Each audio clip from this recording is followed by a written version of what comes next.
yaasiin ee ilaahay sabirkayda ilaahay ka siiyo ilmihiisa in ilaahay diinta iyo dalka iyo dadka ku anfacayo ehelkiisa ilaahay ugu bedelo intaas ducaan u maraynaa in kaleeta iyo tacsi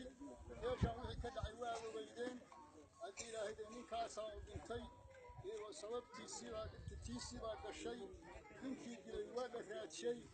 sida shareecadda islaamku qabto oo dadku ku dhaqmahayo yaan ku talagalay inaanu mataqaanaa sare u fulino hawshii haatanna waa kan aabihiis baa iyo adeerkiisaa soo qabtay oo gacanta ku haya hadda iyagii baan hadalkiina ku wareejinahayaa in nimankii xaqa lahaana waa kuwaan anigu hadalkii intaasaan kaga baxay soo turtumay si nin walba uu ku arkay gadaal u kala dhuuxa gadaal arkaysan mala والصلاة والسلام على أشرف المرسلين. هل كان برنامج ما كان برنامج سألوا برنامج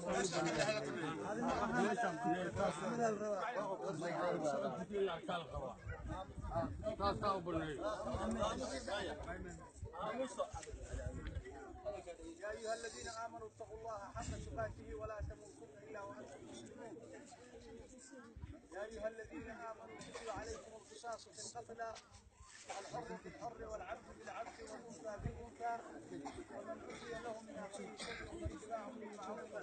وأداء إليه بالإحسان ومن اعتدى بعد ذلك فله قصاص حياة يا أولي الألباب لعلكم تتقون. إن شاء الله تعالى سيدنا مقري سامة ميشان قريبا كدعضي وحن كتعسيينينا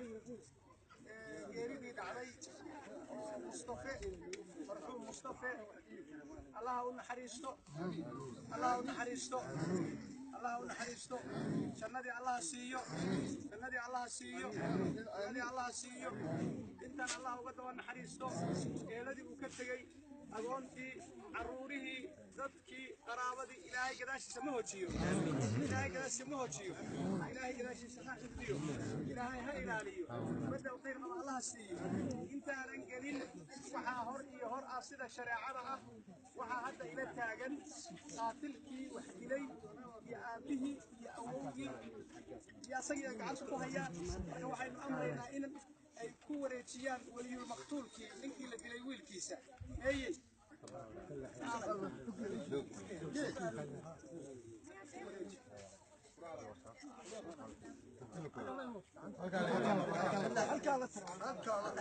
فريسة مركب فريسة فريسة مركب كل فريسة كل فريسة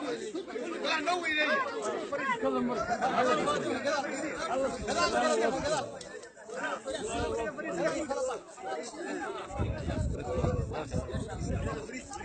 فريسة طبعا فريسة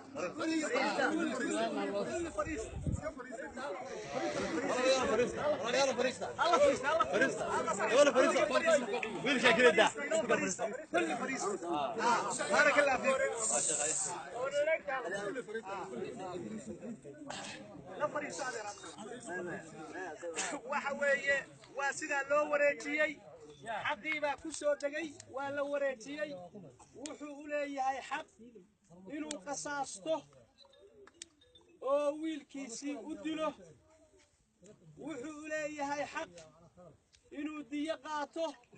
oo agoontii diyo u qaado wuxuu u leeyahay xaq inuu iska cafiyo intaasaa u bannaan xor baa tahay annaga dhigiisa wax ku leh xor baa tahay waa dili kartaa ma aha inaad meel kale ka baqdo ma aha inaad tiraahdo waa برسميدو iyo ismaaragta waxa weeye waa wadankii Soomaaliya waa dad isku mid ah waa walaalo waa la wada dhashay waa qaatil ilaahay baa ku qadaray waa ninka yarka ah aabihii baa ku dhiibay awowgii baa ku dhiibay eheladii baa ku dhiibay adeerkii baa ku dhiibay nabadoonkii baa ku dhiibay waxa ku dhiibtay caa'iladii intii magta wadaagtay baa ku dhiibtay orbaatihiin u tashada waxa rabtaan ka yeela waa sida إلهي بهرب إلى قصينا هيا وحن كسر دوينا يا شاعر درسا كلمة إلى هذا إن الحمد لله نحمده ونستعينه ونستغفره ونعوذ بالله من شرور أنفسنا وسيئات أعمالنا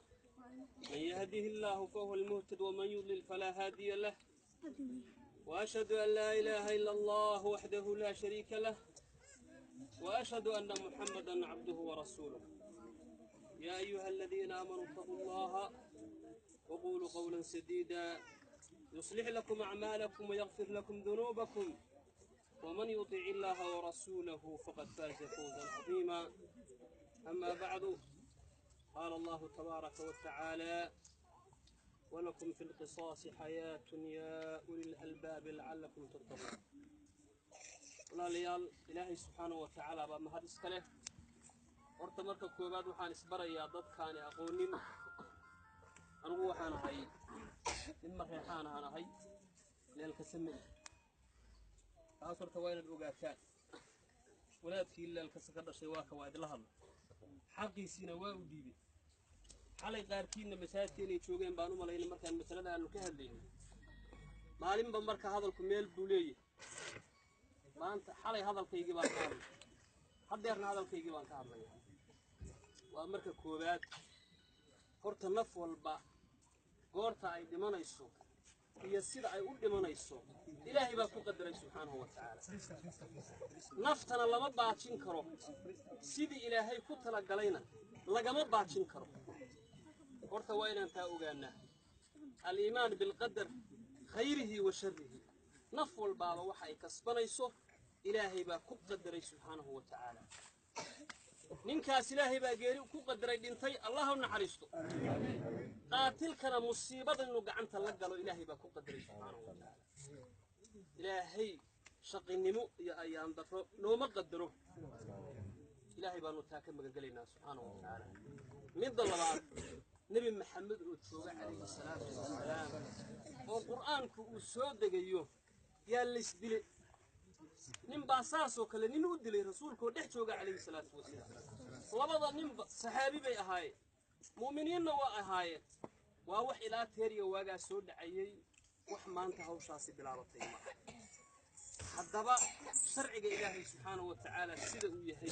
yaan wax ka tilmaamaya waa marka koowaade horta nebigu sala allahu calayhi wasalam wuxuu yidhi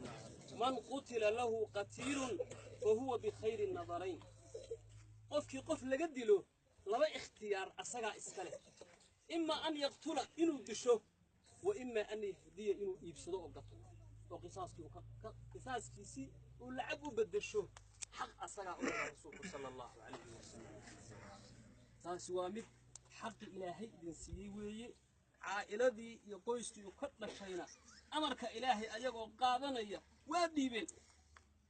meeshii xukunka ilaahay lagu fuliyana baraka iyo nicma ka timaada waanan aragnaa maanta markhaatigeeda waa annaga hayna quustii la joogay beddelkeeda raxmad iyo barwaaqa ilaahay subxaanahu wa tacaala noogu bedelasay midda labaad nin baa saasoo kale nin u dilay xilliga calayhi salaatu wasalaam nin buu dilay saxaabi buu ahaa nin kaloo muslim buu xaqdarro ku dilay saasoo kale asagoo u xiran yaa loogu dhiibay xariggiisa saa asagoo u xiran baa farta laga saaray markuu la dhaqaaqay oo raba inuu dilo yaa wuxuu nebigu sala allahu calayhi wasalam uu yidhi fa in qatalahu fa huwa midluhu rasuulka hadalkiisa calayhi salaatu wasalaam hadduu dilo waa asagoo kale nebigaa dhahay calayhi salaatu wasalaam hadda u fiirsada dadku waa yaabeen seeba asagoo kale u noqon karaa ninkan dulmiba wax ku dili maanta haddii la dilana xaq baa lagu dili asagoo kale see u yahay waxay dhahdeen culummadu ninkaan inta xanaaqay nin islaama ma dili kowma kaga siiye haa kanna inta ninkii loo dhibay xanaaq ma u dili xanaaqa uu nin walbaaba naftiisa raalli geeyo oo fuliyey wuu iska mid u yahay taas waa midii labaad midda saddexaad ilaahay qur-aankiisa markuu qisaaska ka soo hadlay iyo sida xuquuqdu ay tahay wuxuu yidhi faman ufiya lahu min akhiihi shay'un faattibaacun bilmacruufi waadaa'un ilayhi biixsaan diinta islaamka kuma jirto xukun ilaahay oo meeshii lagu fulin lahaa iyo ciddii fulin lahayd gacanta loo geliyey oo looga shafaaco qaado ma jirto waxaan nafka ahayn sina loogama shafaaco qaadi karo sariiqa loogama shafaaco qaadi karo khamr loogama shafaaco qaadi karo laakiin qatli iyo dil waa looga shafaaco qaadi ilaahay baa na baray asagoo na leh qofkii walaalkiis qof wax uga cafiya markii dhintayna walaalkii baa ilaahay baa ku salliday hadda aad gacanta ku haysan walaalkaaga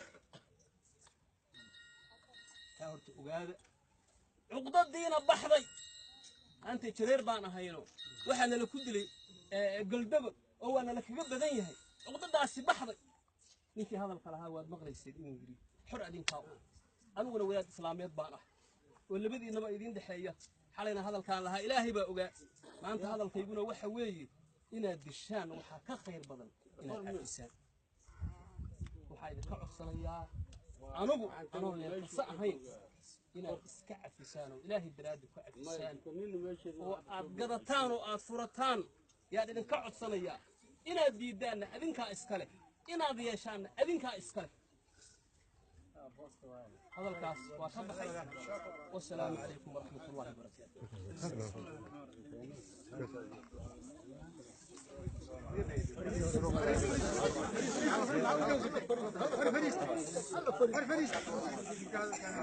ولا يرى أوسع تفضل. أنا صيغة أنتنا رقم إلهي أنا قيله صيغة محوها حتى الرجال وكله كل وادب كما بجر لي أنا أمرنا دي أشرار إن يبكي دلك نسي ولكن يدلي ونور الجسم وكما سنتهين إن أنا إن شاء الله مكان وحياة بدن كل أنفسيرنا سنور الجسم أنا هذا بنكور الجنا ودكاس أوام بدن بوكتكي لو بدل كل